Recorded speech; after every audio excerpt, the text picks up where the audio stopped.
A very good evening, students. A very good evening. A very good evening.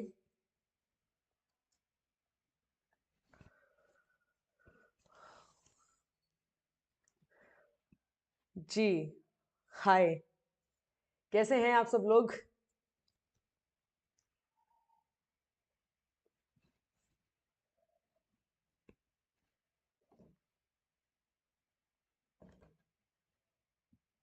बहुत ही important topic आज आप लोग पढ़ने जा रहे हैं और इसकी इम्पोर्टेंस हम फील कर सकते हैं। जो प्रीवियस ईयर के जो क्वेश्चंस हैं वो भी मैं आपको करवाऊंगी। जो रिसेंटली क्वेश्चंस आए हुए हैं जॉइंट्स एंड मूवमेंट्स के बारे में, उसका एक सैंपल, क्योंकि एक क्लास में हम मैक्स टू मैक्स जितना भी करवा सकते हैं मैं वो करवाऊंगी आपको। मेरा यही मेन टारगेट है कि मैं आपको यूजीसी नेट और सेट जो लेवल की जो प्रिपरेशन है उसका एक आइडिया दे पाऊँ, उसके बारे में ये बता पाऊँ कि आपको किस लेवल की तैयारी करनी चाहिए, क्या पढ़ना चाहिए, क्या नहीं पढ़ना चाहिए। ये सब चीज़ों के बारे में मैं डेफिनेटली आपको आज की क्लास में और अच्छे से बताऊंगी। और आज का जो टॉपिक है वो है joints and movements. Very important. हम लोग जब भी तैयारी करते हैं तो हमें लगता है कि यार ये bones and skeletal system, joints, ये तो हमें आता ही है, तो आगे बढ़ जाते हैं। बट मैं आपको बता दूं ये बात कि इन्हीं चीज़ों की वजह से हम वो चीज़ें छोड़ देते हैं जो इजी हैं, और यहीं से सवाल बन जाते हैं और हमारे मार्क्स कट जाते हैं। तो इन टॉपिक्स को बिल्कुल ना छोड़ें। मैंने कल भी एक बहुत इंपॉर्टेंट वीडियो आपको करवाया है, बोन्स एंड स्केलेटल सिस्टम, वो भी अच्छे से पढ़ लीजिएगा।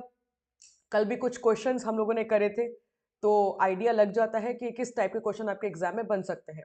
सेम विद दैट आज का भी टॉपिक है, आज भी एक स्ट्रॉन्ग आइडिया आपको लगेगा कि किस टाइप के क्वेश्चंस बन सकते हैं और हमें क्या तैयारी करनी चाहिए इस टॉपिक में से। Very good evening, very good evening. जी, चलिए। पहली बात तो आप सभी का तहे दिल से शुक्रिया कि आप जो मेरी क्लास में आते हैं अपना कीमती वक्त निकाल कर। और एक चीज़ और, वैसे तो मुझे बहुत कुछ बोलना था, बहुत कुछ बोलना चाहती थी मैं, बट वही है ना कि thanks to my team first of all कि उन्होंने मुझे रोक लिया। क्योंकि कई बार ऐसा ऐसा होता है कि एज अ पर्सन हम जब किसी फील्ड में आगे बढ़ते हैं तो बहुत लोग होते हैं रोकने वाले, टोकने वाले, और जैसे जैसे आप ऊपर बढ़ते हैं तो और चीजें आप पर हावी होती हैं कि भाई आप जो कर रहे हो वो ना करो, है ना। तो हमें इन चीजों को इग्नोर कर देना चाहिए। तो मैं भी शायद, वैसे तो मुझे बोलना बहुत कुछ था, गुस्सा बहुत ज्यादा हो जाता है कई बार, पर ठीक है, कोई बात नहीं, इसको पानी के साथ पी लो तो ही बेटर है। क्योंकि इन चीज़ों की वजह से हमारा वक्त खराब होता है। आज भी मैं क्लास की तैयारी कर रही थी तो मुझे लगा कि मैंने सोचा, पहले तो मेरे दिमाग में आया कि मैं क्लास छोड़कर पहले इसके बारे में आप लोगों को बात करूं, इसके बारे में अपने दिल की बात आपके साथ शेयर करूं। फिर मैंने सोचा इसका फ़ायदा क्या होगा, कोई फ़ायदा नहीं होगा, मेरा भी टाइम खराब होगा, आपका भी टाइम खराब होगा। तो दैट इज़ द रीज़न फिर मैंने छोड़ा कि ठीक है, कोई बात नहीं, जिसको जो बोलना है बोले। हाँ, लेकिन ये बात है कि as a teacher and on Scholars Mantra platform हम कभी किसी के बारे में गलत नहीं बोलेंगे। सब अच्छा कर रहे हैं, सब बढ़िया कर रहे हैं, और मैं तो ये कहूंगी कि ये एक का काम नहीं है, ये मेरी खुद की जिम्मेदारी नहीं है, या फिर ये मेरी अकेले की जिम्मेदारी नहीं है कि मैं प्रोफेशन को यहाँ से यहाँ पहुंचा दूं। ये हम सबकी जिम्मेदारी है। अगर आपको मुझसे ज्यादा अच्छा लगता है, ज्यादा अच्छा पढ़ाना आता है, बहुत अच्छी बात है, मैं आपसे सीखूंगी। आपको कुछ मेरा अच्छा लगता है तो आप मुझसे सीखिए। यहाँ से चीजें डेवलप होती है, ना कि एक दूसरे को डिस्क्रिमिनेट करके। ये नहीं करना चाहिए according to me as a teacher. तो मैं तो यही कहूंगी कि भाई एक दूसरे को डिस्क्रिमिनेट ना करें। आप भी टीचर हैं, हम भी टीचर हैं, हम भी पढ़ा रहे हैं, तो मिलके पढ़ाएंगे तो बच्चों का जो टारगेट है वो सपना जो है वो एक साथ मिलकर पूरा कर सकते हैं। तो इसलिए चलो ठीक है, कोई बात नहीं, आगे बढ़ते हैं। Thank you so much, thank you so much. Okay, so start करते हैं हम आज का session. So this side assistant professor Meenakshi Dwivedi and you are watching Scholars Mantra. और आज हम लोग एक बहुत ही इंपॉर्टेंट टॉपिक की बात करने जा रहे हैं, वो है जॉइंट्स एंड मूवमेंट। चलिए शुरू करते हैं। सो जॉइंट्स की बात कर रहे हैं। कल हम लोगों ने बोन्स की बात करी थी। अब जॉइंट्स को समझने के लिए पहले आप इस बोन को समझिएगा कि बेसिकली जॉइंट का मतलब क्या होता है। ये स्ट्रक्चर आपके सामने क्लियर है। जब आप जॉइंट की बात करें, जब जहां पर भी दो हड्डी जो है वो आपस में मिलती है, कनेक्ट करती है, उसे कहा जाता है जॉइंट। और जैसे कि आप यहाँ पर इस बोन को देख रहे हैं, this is one bone, this is other bone, और जो बीच में जो एक अटैचमेंट है उसे हम जॉइंट कहेंगे। ठीक है, जॉइंट को आर्टिकुलेशन भी कहा जाता है। ऑल्टरनेटिव नेम्स मैंने कल भी आपको कहा था कि फोकस आपको रखना है। कल मैंने सिलेबस आपको बताया था कि किन किन चीजों पे आपको फोकस करना है और उन सिलेबस में भी किन किन पॉइंट्स पर आपको फोकस करना है। तो यहाँ पर जो साइंटिफिक नेम्स हैं उन पर भी आपको फोकस करना है। जॉइंट्स को आर्टिकुलेशन भी कहा जाता है। और क्या चीजें आपको यहाँ पर समझ में आ रही हैं? तो जॉइंट्स के बीच में ये जो येलो कलर आपको दिख रहा है, तो येलो कलर एक टाइप का कार्टिलेज है, जिसको यहां पर आर्टिकुलर कार्टिलेज या फिर इसको हाइलिन कार्टिलेज, या फिर आप इसको हाइलिन कार्टिलेज भी कह सकते हैं। तो ये जो हाइलिन कार्टिलेज है, ये कार्टिलेज एक मूवेबल कार्टिलेज है और इस रीजन की वजह से, इस कार्टिलेज की वजह से जो बोन है वो प्रॉपरली मूवमेंट कर पाती है। कार्टिलेज मेनली तीन टाइप के होते हैं, फाइब्रस कार्टिलेज, हाइलिन कार्टिलेज और इलास्टिक कार्टिलेज। तो मेनली जहां पर मूवेबल जॉइंट्स होते हैं वहां पर हाइलिन कार्टिलेज पाया जाता है। दैट इज वाई यहां पर हाइलिन कार्टिलेज लिखा हुआ है। ठीक है, और क्या चीजें हैं यहाँ पे? इसके बाद कार्टिलेज के बाद यहाँ पर आपको इस सॉकेट के अंदर ये जो लाइट ब्लू कलर का है ये लिक्विड यहाँ पर आपको दिखाई देगा, and that is synovial fluid, जो कि बोन्स जो जो कैविटी होती है उसके अंदर पाया जाता है साइनोवियल फ्लूइड, ताकि मूवमेंट जो है वो फ्रिक्शन फ्री मूवमेंट हो सके। इसी के साथ ही और फिर यहाँ पर नेक्स्ट आ जाता है, now next is inner layer of joint capsule. उसके बाद आप outer layer of joint capsule, and उसके बाद आगे आपका जॉइंट कैप्सूल। तो ये मैंने क्यों आपको पढ़ाया? क्योंकि सीक्वेंस कई बार आपके एग्जाम में आ जाता है, तो आपको सीक्वेंस यहाँ पर प्रॉपरली पता होना चाहिए। जैसे कि ये रहा आपके सामने एक क्वेश्चन। अब ये अगर आपके सामने क्वेश्चन आता है साइनोवियल जॉइंट का, तो मैंने जो आपको अभी स्ट्रक्चर दिखाया वो भी साइनोवियल जॉइंट का ही स्ट्रक्चर था। तो अगर यहां पर आपसे पूछा हुआ है, अब मैंने आपको कल भी कहा था कि सीक्वेंस आपसे बहुत पूछेगा, inner to outer, outer to inner, ascending order, descending order, तो कंफ्यूज ना हो। असेंडिंग का मतलब हो गया टॉप टू बॉटम और डिसेंडिंग का मतलब हो गया बॉटम टू टॉप, लिख लीजिएगा। अब यहां पे पूछा हुआ है कि साइनोवियल जॉइंट का जो स्ट्रक्चर है उसको इनर टू आउटर अरेंज करिए। हाँ जी, क्या होगा इसका करेक्ट आंसर? क्या लगता है आपको? जी।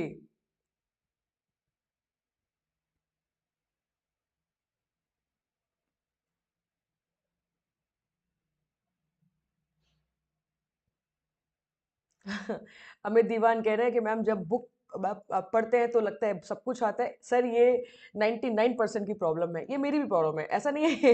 ये कोई नई प्रॉब्लम नहीं है, सबके साथ ऐसा होता है। मैं क्लास के बाद जरूर इसका आंसर आपको जरूर देके जाऊंगी। जी, तो यहाँ पे करेक्ट आंसर इसका हो जाता है बी। सबसे पहले आ गया आपका हाइलिन कार्टिलेज, और जैसे मैं आपको बताया हाइलिन कार्टिलेज, तो हाइलिन कार्टिलेज, इसके बाद आ गया सी साइनोवियल फ्लूइड, इसके बाद synovial membrane, and then joint capsule. तो ये है करेक्ट सीक्वेंस। तो मैंने ये अभी रिसेंटली आपके एग्जामिनेशन में क्वेश्चन आ चुका है, तो दैट इज वाई तो जॉइंट का जो स्ट्रक्चर है, जब भी आप कोई भी टॉपिक पढ़े, चाहे कार्डियोवास्कुलर सिस्टम, चाहे रेस्पिरेटरी सिस्टम, चाहे मस्कुलर सिस्टम, स्ट्रक्चर्स को जरूर लेबलिंग कर लीजिएगा, प्रैक्टिस कर लीजिएगा, क्योंकि यहां से भी सवाल बनते हैं। ठीक है, चलिए अब जॉइंट्स को जैसे मैंने बताया कि भाई आर्टिकुलेशंस भी कहा जाता है, और ये वो ये वो अटैचमेंट है जहां पर हड्डी आपस में मिलती है, और इसकी स्टडी को आर्थ्रोलॉजी कहा जाता है। जब आप जॉइंट को स्टडी करते हैं तो आप दो तरीके से स्टडी करते हैं, पहला स्ट्रक्चर वाइज, दूसरा फंक्शन वाइज। अब मैंने कल भी आपको बताया था कि जो बोन्स हैं वो भी फंक्शनल और स्ट्रक्चरली डिवाइड हो जाती हैं। जो फंक्शंस हैं वो स्ट्रक्चर के ऊपर डिपेंड करते हैं।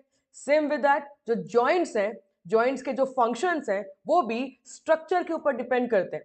जैसा जॉइंट का स्ट्रक्चर वैसे उसके फंक्शंस। तो यहां पर जब आप जॉइंट्स को उनके स्ट्रक्चर के साथ, उनके शेप के साथ डिवाइड करते हैं, तो यहां पर इसको कहा जाता है स्ट्रक्चरल क्लासिफिकेशन। और जब आप उनके फंक्शंस के साथ अब फंक्शंस का मतलब डेफिनेटली फंक्शन, जॉइंट का मेन फंक्शन क्या है? मूवमेंट। तो मूवमेंट भी तीन टाइप की होती है, यूनी एक्सियल, बाई एक्सियल या फिर मल्टी एक्सियल या फिर नॉन एक्सियल। बिल्कुल एक्सिस नहीं, एक्सियल मूवमेंट नहीं होगा, या फिर वन एक्सियल मूवमेंट होगा, या फिर टू एक्सियल मूवमेंट होगा, या फिर मल्टी एक्सियल या फिर ट्राई एक्सियल मूवमेंट होगा। अब इस टॉपिक को समझने से पहले आप लोग डेफिनेटली प्लेन्स एंड एक्सिस का टॉपिक जरूर देखिएगा, और मैं आपको रिकमेंड करूंगी कि मेरा खुद का एक प्लेन्स एंड एक्सिस, जो कि बहुत ज्यादा लोगों ने प्यार दिया उस वीडियो को, पुराना है लेकिन आपको अच्छा लगेगा, तो वो वीडियो जरूर देखिएगा, प्लेन्स एंड एक्सिस। वो वीडियो देखने के बाद आपको जरूर समझ में आ जाएगा कि, और क्योंकि अभी यहां पर एक्सिस एंड प्लेन्स की बात होगी, तो एक्सिस एंड प्लेन्स अगर आपको क्लियर ना हो तो ये वीडियो देखने से पहले प्लेन्स एंड एक्सिस जरूर देखिएगा, तब आपको ये ज्यादा अच्छे से समझ में आएगा टॉपिक, ठीक है ना। तो यहां पर आप जब फंक्शंस की बात करते हैं कि किस तरीके से कितना डिग्री ऑफ मूवमेंट प्रोवाइड करता है जॉइंट, तो आप इसको फंक्शन के साथ रिलेट करते हैं, ठीक है। चलिए इसी के साथ ही आगे बढ़ते हैं, और यहां पे जब आप कैटेगरीज को डिवाइड करते हैं तो ये कैटेगरी कुछ इस तरीके से डिवाइड हो जाती है।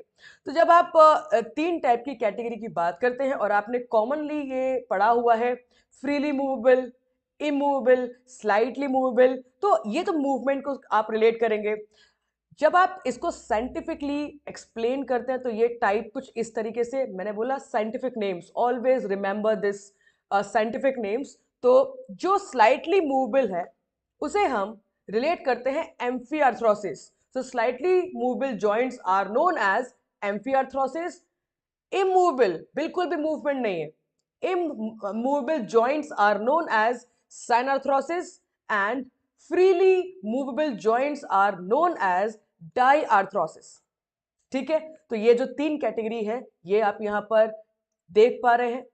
अब इसी का जो आप स्ट्रक्चर देखेंगे, तो जो एम्फीआर्थ्रोसिस है, इनके स्ट्रक्चर में जो कार्टिलेज है वो हाइलिन कार्टिलेज होता है, इलास्टिक होता है, फ्लेक्सिबल होता है, और उसी की वजह से मूवमेंट भी पॉसिबल हो पाती है।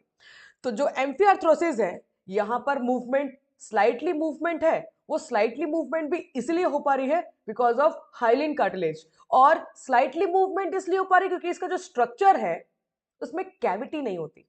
और जैसे कि अगर हम लोग एग्जाम्पल के तौर पे देखें, ball and socket, now this is ball and this is socket. अगर ये बॉल एंड सॉकेट है तो यहां पर एक कैविटी है, एक जगह है जिस जगह में ये हाथ घूम पा रहा है। अगर ये जगह नहीं होगी तो हाथ घूम पाएगा कि नहीं? इसको कैविटी कहते हैं, हॉलो स्पेस। तो बेसिकली फाइब्रस जॉइंट और कार्टिलेजियस जॉइंट में कैविटी नहीं होती, इस रीजन से यहां पर मूवमेंट पॉसिबल नहीं होता। कार्टिलेजियस में फिर भी हल्का सा मूवमेंट पॉसिबल होता है बिकॉज ऑफ हाइलिन कार्टिलेज, या कैविटी तो यहां पे भी नहीं है, हाइलिन कार्टिलेज की वजह से मूवमेंट पॉसिबल है। फाइब्रस में भी तो वो भी नहीं होता क्योंकि फाइब्रस में ना ही कैविटी है और ना ही हाइलिन कार्टिलेज है। तो यहां पर कौन सा कार्टिलेज पाया जाता है? Fibrous cartilage. तीन टाइप के होते हैं, लिख लीजिएगा, और इस वीडियो के बाद जाके डिटेल में पढ़िएगा कि फाइब्रस, हाइलिन, इलास्टिक कार्टिलेज क्या होते हैं, किस टाइप के होते हैं, किस स्ट्रक्चर के होते हैं, और कहां कहां पाए जाते हैं, ठीक है। तो ये हो गया आपका सनआर्थ्रोसिस। फिर आगे आपका डायर्थ्रोसिस, ग्रेट मूवमेंट, मतलब फ्रीली मूवमेंट पॉसिबल है यहां पर, और इनको साइनोवियल जॉइंट भी कहा जाता है। नेम समझ में आ रहा है आपको, स्ट्रक्चर समझ में आ रहा है आपको। ये भी हाइलिन कार्टिलेज ही प्रेजेंट है, यहाँ पर हाइलिन कार्टिलेज भी है और कैविटी भी है, जिसकी वजह से यहाँ पे फ्रीली मूवमेंट पॉसिबल हो पाता है। अब अगर मूवमेंट है तो मेनली या तो यूनिएक्सियल होगा, या तो बाईएक्सियल होगा, या तो ट्राईएक्सियल होगा। आगे बात करेंगे इसके बारे में। Now these are the types, very important. आप एग्जांपल्स को यहां पर देखिएगा। जो एपिफाइसियल प्लेट्स हैं, कल मैंने आपको बोन का स्ट्रक्चर पढ़ाया था, बोन के स्ट्रक्चर के जो एंडिंग है वहां पर ये एपिफाइसियल प्लेट्स पाई जाती है। एपिफाइसियल प्लेट्स की जो एग्जाम्पल है, उस एपिफाइसियल प्लेट्स के जॉइंट का नाम क्या है? सिंकोंड्रोसिस। और ये नाम याद रखिएगा, सिंकोंड्रोसिस, इंटरवर्टेबल डिस्क। तो एपिफाइसियल प्लेट्स, इंटरवर्टेबल डिस्क, जो वर्टेबल कॉलम्स हैं उनके बीच में जो जॉइंट पाया जाता है वो कौन सा जॉइंट है? वो स्लाइटली मूवेबल जॉइंट है, जिसकी वजह से आप फ्रंट बैक हो पाते हैं, एंड उनको कहा जाता है एम्फीआर्थ्रोसिस। दूसरा एग्जाम्पल आता है इमूवेबल जॉइंट का, जैसे कि स्कल। अब स्कल में जो अटैचमेंट है, स्कल्स में जो लोब्स होते हैं, फ्रंटल एरिया, पेरिटल एरिया, है ना, तो जो क्रेनियम है, क्रेनियम जो बोन्स हैं, जो हम लोगों ने कल भी देखा था 8 क्रेनियम बोन्स होती हैं, तो ये जो 8 क्रेनियम बोन्स है ये आपस में जो अटैच है उस जॉइंट को कहा जाता है स्यूचर्स। डन। टीबिया एंड फिबुलर या फिर रेडियो अल्नर जॉइंट। अब टीबिया एंड फिबुला, अब यहां पर आपको नेम्स डेफिनेटली पता होना चाहिए। टीबिया एंड फिबुला ये कहां पर आपके लोअर लेग में पाई जाती है। रेडियस एंड अल्ना ये आपके फोर आर्म में पाई जाती हैं, ये हड्डियां, है ना। तो इनके बीच में जो अटैचमेंट है दैट इज इमूवेबल, बिल्कुल भी यहां पर मूवमेंट पॉसिबल नहीं है। टीथ इन सॉकेट्स, अब अगर आप टीथ इन सॉकेट्स की बात कर रहे हैं तो गोम्फोसिस इन्हें कहा जाता है। सिंडोस्मोसिस इन जॉइंट्स को कहा जाता है, और जो सॉकेट्स टीथ में है उन्हें गोम्फोसिस कहा जाता है। ठीक है, तो ये नेम्स आपको समझ में आ रहे हैं, याद हो रहे हैं, एंड ये आपको टेबल ऑलमोस्ट सभी किताबों में आपको मिल जाएगी। ये कोई नया टेबल नहीं है जो मैंने आपको प्रेजेंट किया। मेरा काम है कि मैं आपको एक वीडियो में अगर 3-4 किताबें आप पढ़ेंगे तो मैं आपका टाइम बचा के एक ही वीडियो में सब कुछ पढ़ा दूं। ये मेरा मेन पर्पस है आपको समझाने का। ठीक है, तो आई थिंक आपको ये स्ट्रक्चर यहाँ पर समझ में आ रहा है, तरीका समझ में आ रहा है। अब अगर मूवेबल जॉइंट की बात करें तो ये कुछ एग्जाम्पल है। ग्लिनोह्यूमरल जॉइंट, अब साइंटिफिक नेम लिखा हुआ है, कॉमन लैंग्वेज नेम आपको पता है, ये किसकी बात कर रहा है? शोल्डर जॉइंट की बात कर रहा है। अब नी जॉइंट, अब knee joint common language name है, नी जॉइंट का साइंटिफिक नेम, हाँ जी ये आपसे जानना चाहूंगी मैं। नी जॉइंट का साइंटिफिक नेम क्या है, एक बार कमेंट करिए। प्रेम सरपाल, मैंने आपका मैसेज टेलीग्राम पर देख लिया है सर, आपको रिसर्च के हिंदी नोट्स सर काम चल रहा है, यकीन मानिए मैंने बाकी सारे हिंदी नोट्स प्रोवाइड कर दिए हैं and this is the first time, और मुझे लगता है कि हिंदी नोट्स कोई भी प्रोवाइड नहीं कर रहा है, हम प्रोवाइड कर रहे हैं हिंदी नोट्स। तो गलतियां भी हुई, उसको हमने ओवरकम किया, फिर से आपको बढ़िया नोट्स प्रोवाइड किए जा रहे हैं सर। रिसर्च के ऊपर आप जानते हैं रिसर्च बहुत बड़ा टॉपिक है, बड़ा सब्जेक्ट है, तो रिसर्च एंड स्टैटिस्टिक्स को टाइम लग रहा है, बट डेफिनेटली एक अच्छे नोट्स आपको प्रोवाइड किए जाएंगे। काम चल रहा है सर? ठीक है, हाँ जी चल रहा है सर, मैंने आपका मैसेज देख लिया था। जी जी जी, नी जॉइंट को क्या कहा जाता है एक बार कमेंट करिएगा। TMJ, temporo mandibular joint. अब समझ में आ रहा है, टेम्पोरो टेम्पोरल लोब की बात कर रहे हैं। मैंडिबल, मैंडिबल बोन कहाँ होती है? फेस में होती है, this is mandible bone, jaw bone, है ना। तो यहां पर अटैचमेंट जिसकी वजह से आप बोल पा रहे हैं, आप बोल पा रहे हैं, आप ये मूवमेंट कर पा रहे हैं, ये मूवमेंट है टेम्पोरो मैंडिबुलर जॉइंट की वजह से। Get the point? तो these are the freely movable joint. तो बेसिकली आपकी बॉडी में जॉइंट्स का क्या फंक्शन है? मूवमेंट। और मैंने कल भी आपको बताया था कि जो मूवमेंट है वो 3 वजह से हो पाती है, 3 रीजन से हो पाती है। Number 1 bones, number 2 joints, number 3 muscles. तो जो जॉइंट्स हैं वो काम करते हैं फल्क्रम का, अटैचमेंट का, फिक्स्ड पॉइंट्स का, और जो आपका फोर्स है वो बेसिकली स्ट्रेंथ का काम, जो स्ट्रेंथ है वो आपका फोर्स का काम करती है, एफर्ट का काम करते हैं, जो कि लोड ओवरकम कर पाते हैं, आपका बॉडी वेट ओवरकम कर पाती है। एंड द जो बोन्स का साइज है वो है force arm and load arm. ठीक है, तो ये कल भी हम लोगों ने डिस्कस किया था। बढ़ते हैं आगे, फाइब्रस जॉइंट के बारे में थोड़ा बहुत मैं आपको एग्जांपल, जैसे मैंने अभी जस्ट अभी आपको बताया भी कि फाइब्रस जॉइंट जो है इसमें जॉइंट कैविटी ना होने की वजह से यहाँ पर मूवमेंट ज्यादा पॉसिबल नहीं है। अब इसी के साथ ही जब दो हड्डियां आपस में जुड़ी हुई हैं उसके बीच में कार्टिलेज भी है, और वो कौन सा कार्टिलेज है? फाइब्रस कार्टिलेज है। फाइब्रस कार्टिलेज काफी डेंस होता है, काफी हार्ड होता है, जिसकी वजह से वहां पर मूवमेंट बिल्कुल भी पॉसिबल नहीं हो पाता। ठीक है, यही सब यहाँ पे एग्जांपल भी, और दीज आर द स्यूचर्स जो आपके स्कल में जो क्रेनियम कैविटी है, जो सॉरी क्रेनियम जो एरिया है, क्रेनियम जो बोन है, वो जो एक स्यूचर्स जैसे आप यहाँ पर दिख रहे हैं, दीज आर द अटैचमेंट्स। यहाँ पे कहीं पर भी आपको कैविटी दिख रहा है? नो। हॉलो स्पेस दिख रहा है? नो। तो दैट इज द रीजन जिसकी वजह से यहाँ पे मूवमेंट पॉसिबल नहीं होता। एंड ये भी एग्जाम्पल आपको समझ में आ रहा है, ये रेडियस और अल्ना के बीच में, रेडियस और अल्ना के बीच में जो आपको दिस कार्टिलेज जो आपको दिख रहा है, यहां पर भी मूवमेंट पॉसिबल नहीं होती। एंड ये गोम्फोसिस सॉकेट, टीथ सॉकेट, यहां पर भी मूवमेंट पॉसिबल नहीं होती है। ठीक है, इसी के साथ ही जो नेक्स्ट है कार्टिलेजियस जॉइंट, और ये भी यहाँ पर भी कैविटी ना होने की वजह से मूवमेंट पॉसिबल नहीं होता, और यहाँ पर हाइलिन कार्टिलेज प्रेजेंट है, इसकी वजह से हल्का फुल्का मूवमेंट पॉसिबल हो पाता है। ठीक है जी। इसी के साथ ही नेक्स्ट आता है आपका साइनोवियल जॉइंट, और mainly 6 categories of synovial joints are there: pivot joint, hinge joint, saddle joint, plane joint, condyloid joint और बॉल एंड सॉकेट जॉइंट। इन जॉइंट्स में आपको कितना पढ़ना है, क्या पढ़ना है, ये बहुत इंपॉर्टेंट है। ध्यान से सुनिएगा, ध्यान से देखिएगा। सबसे पहले जब आप जॉइंट्स की बात कर रहे हैं और साइनोवियल जॉइंट की बात कर रहे हैं, तो साइनोवियल जॉइंट में सबसे पहले हम लोग हिंज जॉइंट की बात करते हैं। अगर आप किसी भी जॉइंट की बात करें तो आपको कितना पढ़ना है, मैं आपको बता दूं। जॉइंट का शेप नंबर 1, आप जब अपने नोट्स तैयार करें, पहला जॉइंट का शेप, उसके बाद जॉइंट्स के फंक्शंस, एग्जाम्पल। ठीक है, तो हिंज जॉइंट, शेप, उसका शेप, उसके बाद उसके फंक्शंस और उसके एग्जाम्पल, ये 3 चीजें प्लस इसका ऑल्टरनेटिव नेम, इसका ऑल्टरनेटिव नेम। तो मुझे एक बार कमेंट करके बताइएगा, what is the alternative name of hinge joint? What is the alternative name of hinge joint? एक बार कमेंट करके, ये अभी रिसेंटली यूजीसी नेट के एग्जाम में आ भी चुका है। तो इस तरीके से आप अपने जॉइंट्स के बारे में नोट्स बनाइएगा। यहाँ मैं आपको हिंज जॉइंट का जो भी मैंने आपको बताया कि किस तरीके से पढ़ना है, वो मैं आपको समझाती हूँ। पहला हम लोग शेप की बात करेंगे। हाँ जी, हिंज जॉइंट का शेप कैसा होता है, ये देखिए यहाँ पर प्रॉपरली लिखा हुआ है। आई थिंक आपको पीपीटी क्लियर होगी। तो सिलेंड्रिकल एंड, तो एक हड्डी का एंड सिलेंड्रिकल होता है और दूसरी हड्डी किस टाइप की होती है, ट्रफ शेप की होती है, हल जैसे शेप की हड्डी होती है।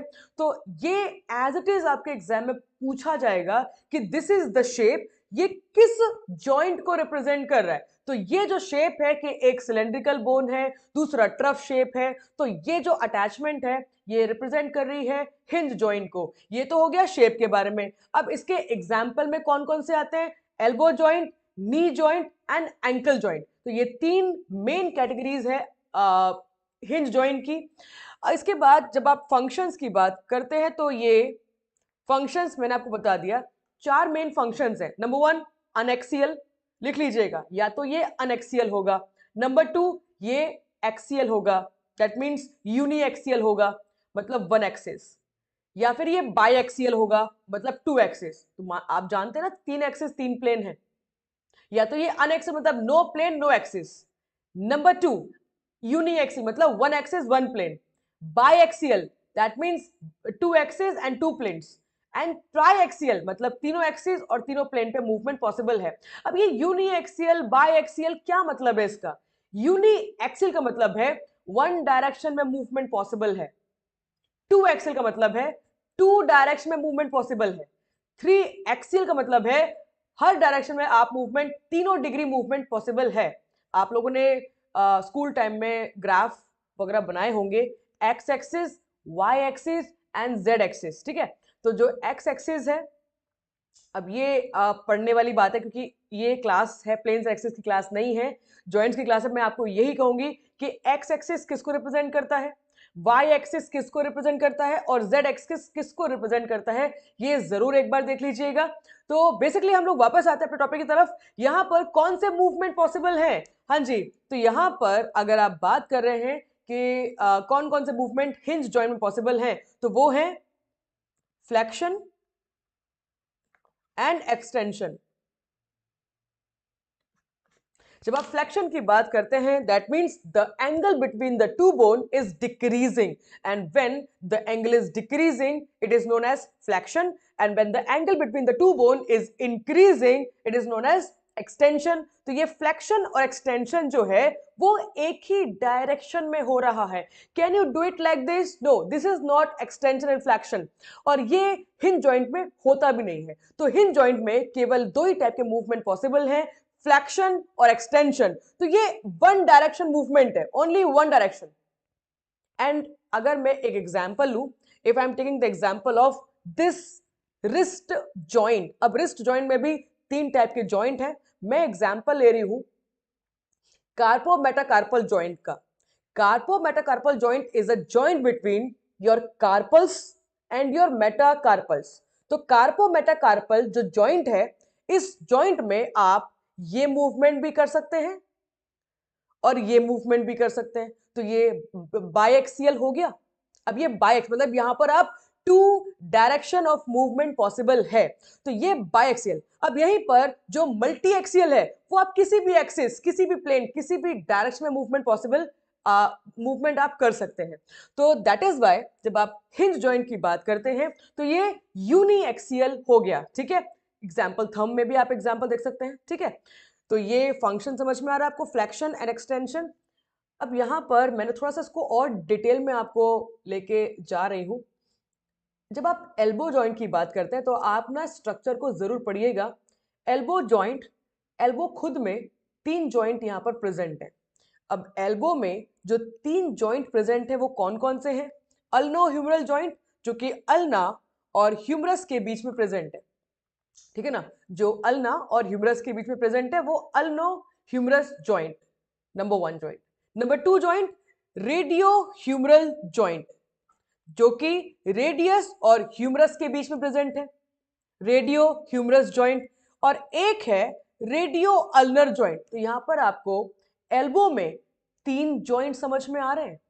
अब इनमें से हिंज जॉइंट कौन सा है ये आपको पहचानना है।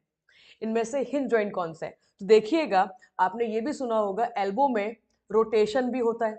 तो एल्बो में हिंज जॉइंट भी है और एल्बो में पिवट जॉइंट भी है। तो हिंज और पिवट का कॉन्सेप्ट क्या है वो देखते हैं यहां पर। ये देखिए, अब जो ह्यूमरो अल्नर जॉइंट है, जो ह्यूमरस और अल्ना के बीच में होता है, ये है एग्जैक्टली हिंज जॉइंट। तो अगर एल्बो में आपसे पूछा जाए कि व्हाट इज हिंज जॉइंट, तो आप क्या लिखेंगे? What will be the scientific name? तो साइंटिफिक नेम होगा ह्यूमरो अल्नर जॉइंट। जहां पर आप जानते हैं कि अगर हिंज जॉइंट है तो 2 ही मूवमेंट पॉसिबल है, कौन कौन सी?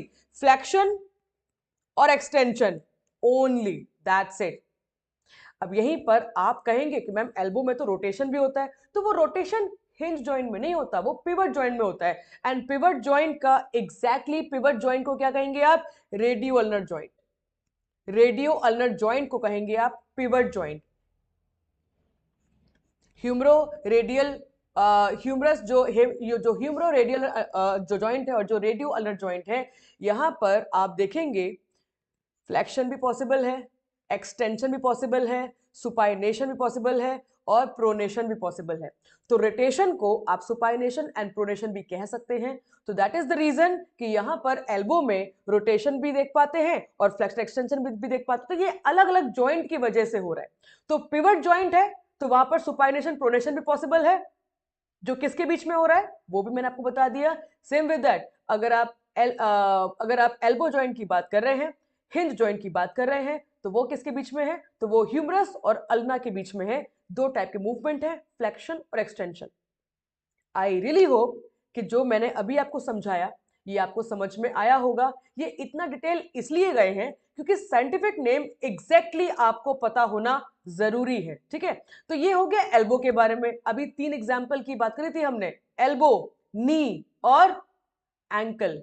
अब यहां पर अगर हम लोग नी जॉइंट की बात करें तो नी जॉइंट में कौन कौन से मूवमेंट पॉसिबल है? तो नी जॉइंट में जैसे कि आप देख रहे हैं एंटीरियर पोस्टीरियर। अभी जो एंटीरियर पोस्टीरियर है इसको आप फ्लेक्शन एक्सटेंशन भी कह सकते हैं। हाँ जी, कह सकते हैं। तो ये आगे जब जा रहा है तो ये एक्सटेंशन, दैट मीन्स एंटीरियर, और जब ये पीछे आ रहा है तो ये पोस्टीरियर मतलब फ्लेक्शन। तो एक तरीके से एंटीरियर पोस्टीरियर को फ्लेक्शन एक्सटेंशन भी कहते हैं। और मीडियल और लेटरल, तो मीडियल और लेटरल मतलब एडक्शन और एबडक्शन। तो ये एडक्शन और ये एबडक्शन। तो ये आप mediolateral, if you are moving your body part closer to the midline, ये हो गया एडक्शन। और अगर आप बॉडी के पार्ट को आपके मिड लाइंस के बाहर लेके जा रहे हो तो ये हो गया आपका एबडक्शन। तो ये भी आपको समझ में आ रहा है। अब नी जॉइंट में ये चारों ही मूवमेंट पॉसिबल है। अब ये तो आपने देखा ना कि अगर हिंज जॉइंट की बात की जाएगी तो हिंज जॉइंट में एडक्शन एबडक्शन कहां से आ गया?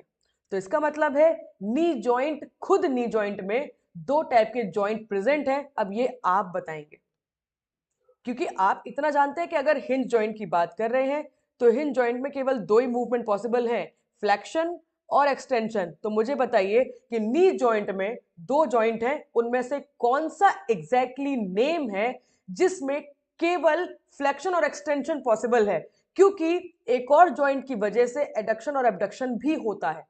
बट अगर हम हिंज जॉइंट की बात करें तो what will be the scientific name? हाँ जी बताइए जरा एक बार, जल्दी से बताइएगा। What is the scientific name of hinge joint in knee? मैं बढ़ती हूं आगे। फिर आगे आपका दूसरा, अब एंकल में भी आप देखिएगा, एंकल में भी जो हिंज जॉइंट है, exactly what is the exact name of the hinge joint. और मैंने आपको बता दिया, शेप क्लियर है आपको, फंक्शंस यूनिएक्सियल है, कौन से मूवमेंट पॉसिबल है, flexion and extension movement possible है, और एग्जाम्पल समझ में आ गया, एंकल, नी और एल्बो, बस। और ऑल्टरनेटिव नेम, हाँ जी किसी ने बताया क्या? Alternative name tibio femoral. बढ़िया बढ़िया, वेरी नाइस डियर। और बताइए और बताइए। हाँ जी, तो हिंज जॉइंट को नहीं, इसको रेसिप्रोकल इनर्वेशन नहीं कहते डियर, नो। हिंज जॉइंट को गिंगलीमस जॉइंट भी कहते हैं, लिख लीजिएगा प्लीज। हिंज जॉइंट को alternatively ginglymus, very nice, ginglymus joint, hinge joint को ही कहा जाता है। लास्ट टाइम भी एग्जाम में आ चुका है। नेक्स्ट आ गया आपका प्लेन और ग्लाइडिंग जॉइंट। जैसे कि इसका नाम वैसा कि इसका फंक्शन। इसका स्ट्रक्चर कैसा है? मैंने बताया 4-5 चीजें आपको याद करनी है। पहला, articular surface in the flat plane, now this is the structure. तो इसका स्ट्रक्चर कैसा होता है? फ्लैट प्लेन जैसा होता है। यहां पर अगर आप फंक्शंस की बात करेंगे तो फंक्शन कैसा है?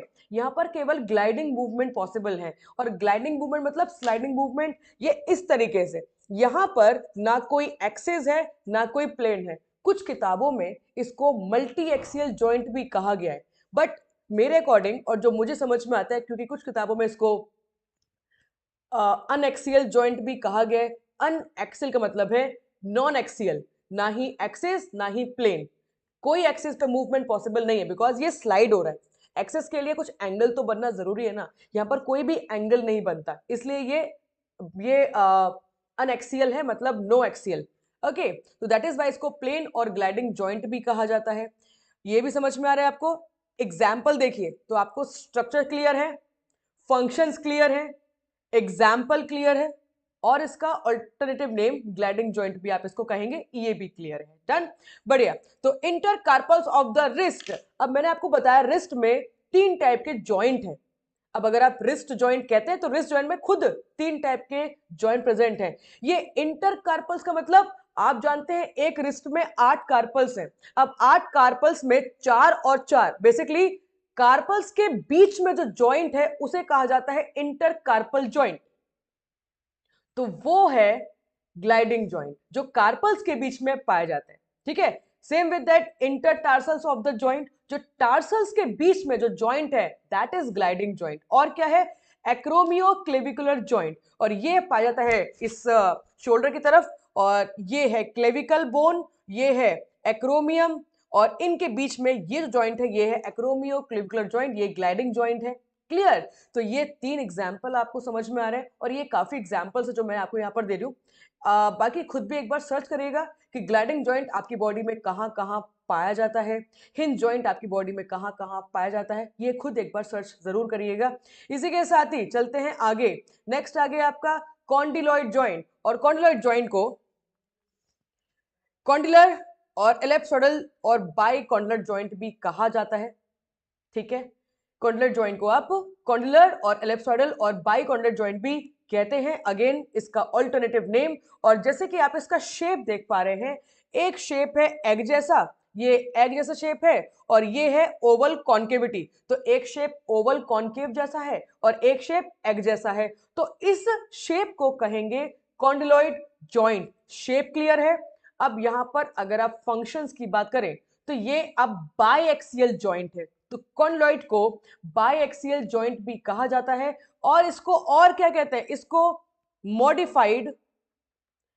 Modified ball and socket joint भी कहा जाता है, ball and socket joint. Modified ball and socket joint भी कहा जाता है, बिकॉज इसमें मतलब काफी ज्यादा मूवमेंट पॉसिबल है। एग्जाम्पल क्या है, अगेन रिस्ट जॉइंट। अब देखो रिस्ट जॉइंट में आप एक एग्जाम्पल समझ चुके हैं, वो है इंटरकार्पल्स। एक जॉइंट और होता है जो कार्पल्स और रेडियस और अल्ना के बीच में पाया जाता है। एक और जॉइंट होता है जो कार्पल्स और मेटाकार्पल्स के बीच में पाया जाता है। ये उस जॉइंट की बात कर रहा है जो मैंने अभी आपको एग्जाम्पल में समझाया भी था। If you are doing like this, आप एक ये डायरेक्शन में मूवमेंट कर पा रहे हैं और एक ये डायरेक्शन में मूवमेंट कर पा रहे हैं, तो यहाँ पे दो डायरेक्शन में मूवमेंट पॉसिबल है, विच मीन्स ये कौन सा जॉइंट है, दिस इज कॉन्डिलॉइड जॉइंट। ठीक है, और कौन सा एग्जाम्पल दिया हुआ है यहाँ पे, मेटाकार्पोफेलेंजियल जॉइंट, मेटाकार्पल्स और phalanges, this is phalanges, this is metacarpals. नाम बहुत सिंपल है, अगर आपको बोन्स के नाम याद है तो डेफिनेटली आपको ये जॉइंट के भी नाम याद हो जाएंगे। This is metacarpals, this is phalanges, तो ये क्या बन गया आपका मेटाकार्पोफेलेंजियल जॉइंट। तो ये इस जॉइंट की बात कर रहा है, जो ये जॉइंट है जो ये मूवमेंट भी कर पा रहा है और ये मूवमेंट भी कर पा रहा है। तो ये दो मूवमेंट आप देख पा रहे हैं, एक ये मूवमेंट है और एक ये मूवमेंट है। बोल रहा है इधर आओ और बोल रहा है नहीं नहीं नहीं, ठीक है। तो ये दो टाइप का मूवमेंट कर पा रहा है बेसिकली। सेम विद दैट आ गया आपका मेटाटार्सोफेलेंजियल जॉइंट। अब ये खुद सोचिए, मेटाटार्सल्स और फेलेंजिस की जॉइंट की बात कर रहा है, मेटाटार्सल्स और फेलेंजेस, ये फुट ये सॉरी ये फीट की बात कर रहे हैं, फुट की बात कर रहे हैं। ठीक है, नेक्स्ट आ गया आपका एटलांटो ऑक्सीपिटल जॉइंट। अब ये किसकी बात करेगा, एटलस और ऑक्सीपिटल बोन जो है उसके बीच में जो जॉइंट है ये वहां की बात कर रहे हैं। कल मैंने इसलिए आपको बोन्स पढ़ाया था और मैंने कहा भी था कि आप डेफिनेटली जो बोन्स के जो नंबर्स हैं, जो असेंडिंग डिसेंडिंग ऑर्डर जो है, बोन्स के नेम जरूर याद कर लीजिएगा ताकि आज के वीडियो में आपको वो हेल्प कर सके। तो आई थिंक आपको समझ में आ रहा होगा कि मैं क्या पढ़ा रही हूँ, कैसे पढ़ा रही हूँ। ठीक है, बढ़िया। Sarita is saying ma'am ankle में ग्लाइडिंग जॉइंट होता है। मैंने क्या बोला एंकल में dear, the thing is that चाहे आप एल्बो की बात कर ले, चाहे आप रिस्ट की बात कर ले, चाहे आप नी की बात कर ले, चाहे आप एंकल की बात कर ले, चाहे आप कहीं की भी बात कर ले, कोई सिंगल एक जॉइंट नहीं होता।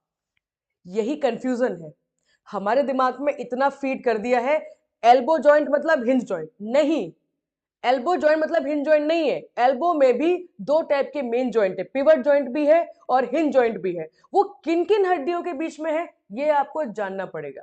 तो ऐसे ही मत यहां पर देखिएगा, आप डेफिनेटली पहले उसका नाम जरूर सर्च करिएगा, एग्जैक्टली किस जॉइंट के बीच में कौन सा मूवमेंट हो रहा है, डेफिनेटली आपको समझ में आएगा। अब यहाँ पे कॉन्डलॉइड जॉइंट में कौन कौन से मूवमेंट पॉसिबल है, very very very important question. Flexion, extension, adduction, abduction and circumduction. Circumduction भी फ्रीली सर्कमडक्शन नहीं होता, स्लाइटली सर्कमडक्शन यहां पर पॉसिबल है। फ्रीली तो केवल बॉल एंड सॉकेट में ही पॉसिबल है। फिर भी यहां पर लिखा जाता है क्या पॉसिबल नहीं है, तो रोटेशन पॉसिबल नहीं है, नो रोटेशन, तो यहां पर रोटेशन नहीं होता, जिसकी वजह से ये ट्राइएक्सियल नहीं है। अगर रोटेशन भी होता तो ये ट्राइएक्सियल जॉइंट कहलाया जाता, बट एक मूवमेंट ना पॉसिबल होने की वजह से ये बाइएक्सियल है। तो यहां पर आप ये कुछ मूवमेंट्स यहां पर आप देख सकते हैं। तो ये हो जाता है आपका कॉन्डलॉइड जॉइंट। इसके बाद नेक्स्ट आ गया आपका पिवट जॉइंट, और पिवट जॉइंट को ट्रिकॉइड जॉइंट भी कहा जाता है, रोटेटरी जॉइंट भी कहा जाता है और लेटरल गिंगलीमस जॉइंट भी कहा जाता है। गिंगलीमस जॉइंट हिंज जॉइंट को कहा जाता है और लेटरल गिंगलीमस पिवट जॉइंट को कहा जाता है। ठीक है, अब यहां पर अब हम अगर शेप की बात करें तो शेप हो गया, एक हो गया आपका बोन जो रोटेट होती है दूसरी बोन में, ठीक है ना, तो ये इसका शेप हो जाता है। इसी के साथ ही अगर आप एग्जाम्पल्स की बात करें तो एग्जाम्पल है atlanto axial joint is the example. तो जो आपकी सर्वाइकल बोन है जी, जो आपकी सर्वाइकल बोन है, तो cervical bone number 1 and cervical bone number 2, जैसे कि आप वर्टेब्रल कॉलम्स की बात करते तो वर्टेब्रल कॉलम्स में जो सर्वाइकल बोन है, ठीक है, तो उसके बाद थोरैसिक, उसके बाद लंबर, तो जो 7 सर्वाइकल बोन्स उसमें जो पहली और दूसरी है उसके बीच में कौन सा जॉइंट पाया जाता है, and that is atlanto axial joint. इसी के साथ ही रेडियस और अल्ना के बीच में भी जो जॉइंट पाया जाता है वो है पिवट जॉइंट, जिसकी बात अभी हम लोगों ने करी थी। ये रेडियल अल्ना जॉइंट कहां पर है? ये आपके एल्बो में ही तो है, ये उसी की बात की जा रही है। Gate the point? तो स्पेसिफिकली आपको ये जो जो नेम है वो आप अच्छे से इसको याद करके रखिएगा, ठीक है। तो ये पिवट जॉइंट यहां पर आप देखेंगे, ठीक है। अब इसी के साथ ही आप पिवट जॉइंट हो गया, एग्जाम्पल समझ में आ गया, शेप समझ में आ गया, ठीक है। अब ये फंक्शन कितना, अब आप मुझे बताइए इसका फंक्शन क्या है? फंक्शन इसका एक ही है, रोटेशन। अब अगर रोटेशन है, ओनली रोटेशन पॉसिबल है, पिवट जॉइंट मतलब ओनली रोटेशन। तो ये यूनिएक्सियल है कि बाईएक्सियल है कि ट्राइएक्सियल है? तो ये बन जाता है यूनिएक्सियल। तो ये केवल यूनिएक्सियल जॉइंट कहलाएगा, यूनिएक्सियल, ठीक है। डन। एटलस और एक्सिस बिल्कुल सही है, एटलांटो एक्सियल इसीलिए लिखा हुआ है, एटलस और एक्सिस की बात कर रहा है, ठीक है जी। बढ़िया। इसी के साथ पिवट जॉइंट के साथ चलते हैं हम नेक्स्ट, आगे आपका सैडल जॉइंट। और जैसे कि आप यहां पर देख सकते हैं कि इसको कहा जाता है सिलर जॉइंट भी कह सकते हैं, इसको रेसिप्रोकल रिसेप्शन भी कहा जाता है। अब यहां पर जैसे कि आपने अभी देखा कॉन्डिलॉइड जॉइंट, जिस तरीके से वहां पर मूवमेंट पॉसिबल है, same like that saddle joint में भी मूवमेंट पॉसिबल है। और ये कॉन्डिलॉइड जॉइंट से ज्यादा मूवमेंट प्रोवाइड करता है because of the ligaments. Ligaments के स्ट्रक्चर की वजह से यहां पर और ज्यादा मूवमेंट पॉसिबल है और फ्रीली मूवमेंट पॉसिबल है। बट अभी भी इसको बाय एक्सियल जॉइंट ही कहेंगे क्योंकि रोटेशन अभी भी यहां पर पॉसिबल नहीं है। तो yes, it's also provide the great movement then condyloid joint, but rotation ना होने की वजह से इसको बाय एक्सियल ही कहा जाता है। तो movement side to side and back and front, मतलब आप front and back, anterior posterior और साइड टू साइड, तो ये दोनों मूवमेंट आप यहां पर देख सकते हैं। एग्जांपल दिया हुआ है कार्पो मेटाकार्पल ऑफ अ थंब। तो आप यहाँ पे थंब का जॉइंट ना बोल के इसका साइंटिफिक नेम बोलेंगे, तो इस जॉइंट को क्या कहेंगे आप? कार्पो metacarpal joint of a thumb. अब यहाँ पे थंब क्यों लगाया? क्योंकि कार्पो मेटाकार्पल जॉइंट दो है, ये इस जॉइंट को भी आप कार्पो मेटाकार्पल जॉइंट ही कहेंगे। बेसिकली इस जॉइंट को, सॉरी फॉर दैट, इस जॉइंट को। तो ये भी जो जॉइंट मैंने आपको बताया ये भी कार्पो मेटाकार्पल जॉइंट ही है, जहां पर दो टाइप के मूवमेंट पॉसिबल है। और ये जो जॉइंट है ये भी कार्पो मेटाकार्पल जॉइंट ही है, बट यहां पर आप लिखेंगे कार्पो metacarpal joint of a thumb, जो कि ज्यादा मूवमेंट प्रोवाइड करता है, ठीक है। एग्जाम्पल समझ में आ रहा है, शेप समझ में आ रहा है, फंक्शन समझ में आ रहा है। फंक्शंस सारे ही आप देख सकते हैं, सारे मतलब ऑलमोस्ट रोटेशन के अलावा, रोटेशन और ग्लाइडिंग, क्योंकि ग्लाइडिंग तो मूवमेंट, जो मूवमेंट है उसमें कोई एक्सिस की जरूरत नहीं है। तो flexion, extension, adduction, abduction and circumduction सभी कुछ पॉसिबल है रोटेशन के अलावा, ठीक है। एग्जाम्पल भी देखिएगा, एग्जाम्पल यहां पर और भी एग्जाम्पल लिखे हुए हैं। स्टर्नो क्लेविकुलर जॉइंट, जो स्टर्नम और क्लेविकल बोन के बीच में जो जॉइंट है वो भी जॉइंट कौन सा है? सैडल जॉइंट है। मिडिल ईयर में जो इंक्यूडोमेल्युलर जॉइंट है वो भी सैडल जॉइंट का ही एग्जाम्पल है। और हील में जो कैल्केनियो क्यूबॉइड जॉइंट है वो भी सैडल जॉइंट का एग्जाम्पल है, ठीक है। और भी एग्जाम्पल्स हैं तो एक बार सर्च करिएगा। इसी के साथ ही नेक्स्ट आ गया आपका last joint and that is ball and socket joint. इसको यूनिवर्सल जॉइंट भी कहते हैं। This is the only joint which provides the multi axial movement. ये तीनों एक्सिस एंड तीनों प्लेन पर आपको मूवमेंट प्रोवाइड कर सकता है।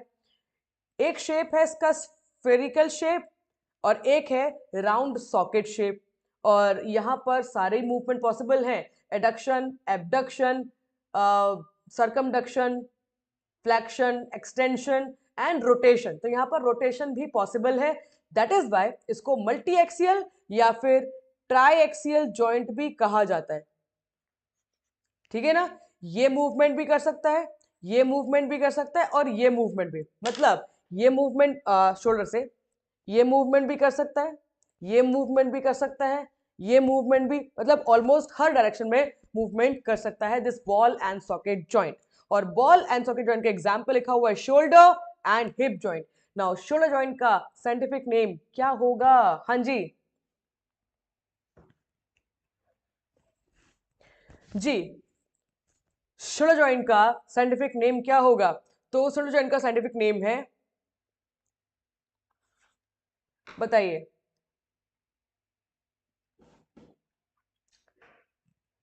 शोल्डर जॉइंट का साइंटिफिक नेम क्या होगा? ग्लिनोह्यूमरल जॉइंट, ठीक है। तो glenohumeral joint is a scientific name of shoulder joint. Done. And this cavity is known as, अब कैविटी, जिस कैविटी में ये घूम रहा है उसे कहा जाता है ग्लिनोइड कैविटी। ठीक है जी, बढ़िया। तो आई रियली होप कि आपको ये ग्लिनोह्यूमरल जॉइंट, एक्सीलेंट एक्सीलेंट, बढ़िया गीता। डन। तो ये एग्जाम्पल समझ में आ रहा है आपको। अब शोल्डर जॉइंट का साइंटिफिक नेम मैंने आपको बता दिया। अब आपको ढूंढना है हिप जॉइंट का साइंटिफिक नेम क्या है। हिप जॉइंट का साइंटिफिक नेम क्या है, ये आपको ढूंढना है, ठीक है ना। हाँ जी, हिप जॉइंट का साइंटिफिक नेम क्या होगा ये आप ढूंढ के बताएंगे, ठीक है। एक बार कमेंट करके लिखिएगा हिप जॉइंट का साइंटिफिक नेम। बढ़िया। अब चलते हैं कुछ क्वेश्चन की तरफ। आई रियली होप कि आपको टॉपिक समझ में आया होगा, आपको ये समझ में आया कि किस तरीके से पढ़ना है इस टॉपिक को। चलिए कुछ क्वेश्चंस कर लेते हैं। हाँ जी, ये रहा क्वेश्चन नंबर 3 आपके सामने। फाइंड द करेक्ट पेयर, इनमें से सही पेयर को चुने। इनमें से सही पेयर को चुने।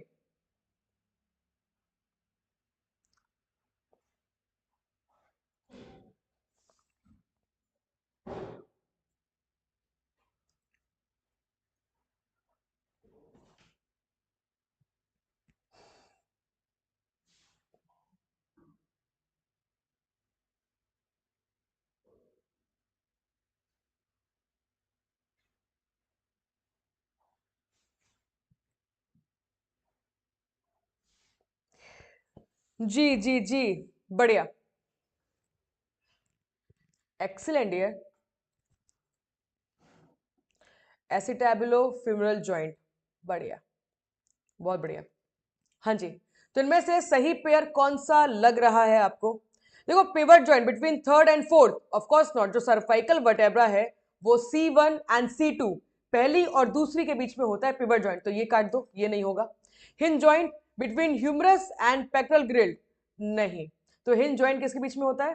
ह्यूमरस और अल्ना के बीच में प्रेजेंट होता है हिंज जॉइंट। ह्यूमरो अल्नर जॉइंट अभी पढ़ा है आप लोगों ने, समझा, देखा? जो अभी हम लोगों ने पढ़ा वो किस तरीके से आपके सामने आएगा एग्जाम में। तो हिंज जॉइंट एग्जैक्टली किसके बीच में होता है? ह्यूमरस और अल्ना के बीच में होता है। अब रेडियस के बीच में भी नहीं, अल्ना के बीच में। This is so specific information जो आपको आज मिली है। आई रियली होप कि आपको समझ में आया एग्जैक्टली किस तरीके से पढ़ना है आपको। तो ये भी आंसर नहीं हो सकता। और क्या है? Between frontal and petal bone of the skull. तो स्कल में जो जॉइंट है वो स्यूचर्स हैं, एंड उसको फाइब्रस जॉइंट कहा जाता है, कार्टिलेजियस जॉइंट नहीं कहा जाता है। तो ये भी गलत है। सही क्या होगा? ग्लैडिंग जॉइंट बिटवीन कार्पल्स, और इसको एग्जैक्टली क्या कहा जाता है? Intercarpal joint.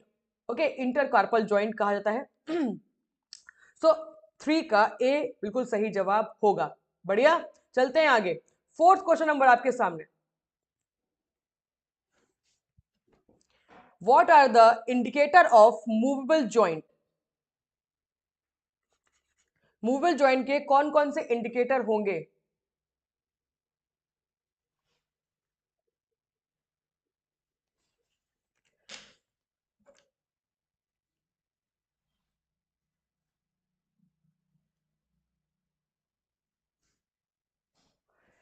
हाँ जी।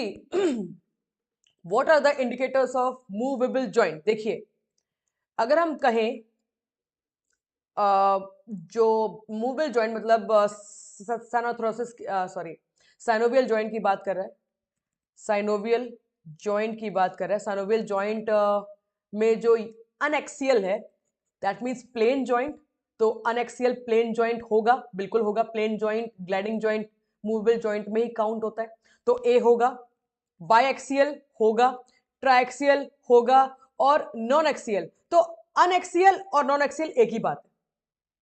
अनएक्सियल और नॉन एक्सियल एक ही बात है, मतलब A, B, D and E, A B D and E मतलब C is the correct answer. ये लास्ट टाइम एग्जाम में आ चुका है। डाइअर्थ्रोसिस, सैनोविल जॉइंट, ये रहेगा। बढ़िया, आपको एग्जाम्पल समझ में आया, आंसर समझ में आया। फिक्स्ड स्यूचर, जो कि ये जो फिक्स्ड जॉइंट है ये आंसर नहीं होगा, बाकी C will be the correct answer. Great. Next question number 5th, इनमें से सही ऑप्शन कौन सा होगा? मैंने आपको ये बताया है कि अगर आप जॉइंट्स पढ़ते हैं तो जॉइंट्स के साथ डेफिनेटली आप प्लेन्स एंड एक्सिस को जरूर पढ़िएगा। सेम विद दैट आपको मूवमेंट्स भी जरूर याद करने हैं, flexion, extension, adduction, abduction, supination, pronation, elevation, depression, ये सब चीजें जरूर एक बार पढ़ लीजिएगा, वेरी इंपॉर्टेंट। हाँ जी, इनमें से सही आंसर क्या होगा? देखिए, अगर आप कहें सर्कमडक्शन जो है, जो कि ट्राई एक्सियल है, यहां पर लिखा हुआ है circumduction is done only at central axis and frontal plane. क्या ये सही है? नहीं, बिकॉज ये तीनों axis, central axis, frontal axis and transverse axis, तो ये तीनों एक्सिस पर पॉसिबल है। तो दैट इज बाय सी काट दो, ये आंसर सही नहीं है। अब सी किस किस में दिया हुआ है? फर्स्ट में दिया हुआ है सी, काट दो। थर्ड में दिया हुआ है सी, इसको भी काट दो। फोर्थ में भी दिया हुआ है सी, इसको भी काट दो। बचा कौन सा? B. So B is the correct answer. ठीक है। Medial plane, medial plane divides the body into posterior and anterior half. क्या ये सही है? हाँ जी, पोस्टीरियर मतलब आगे का और पीछे का, सॉरी, पोस्टीरियर मतलब पीछे का और एंटीरियर आगे का। तो आगे पीछे कौन सा? फ्रंटल। तो मीडियल प्लेन को कहा जाता है सेटल प्लेन। Settle plane. अब अगर सेटल प्लेन है तो ये बॉडी को लेफ्ट और राइट में डिवाइड करेगी, ना कि एंटीरियर पोस्टीरियर में। ये भी गलत है। तो सही क्या है? ए और बी बिल्कुल सही होगा। Lifting of the foot and leg backward, forward and backward movement कहां से पॉसिबल है? नी में इज नोन एज फ्लेक्शन, सही है। और radial and ulnar flexion is also known as lateral flexion, ये भी सही है। तो यहाँ पे ए एंड बी बिल्कुल सही हो जाएगा। हाँ, मैं यार, मैं ना वही, मैंने बोला ना कि मैं थोड़ा सा, मैं मतलब तैयार भी नहीं थी आज की क्लास के लिए, बट मैंने सोचा कि चलो कोई बात नहीं यार, क्यों टाइम वेस्ट करना कुछ फालतू बातों के लिए। तो इस रीजन से मैं हिंदी नहीं आपके लिए कर पाई, उसके लिए I am so sorry. But मैंने आपको समझा दिया, मुझे लगता है कि आपको समझ में आया होगा। अब समझ में आया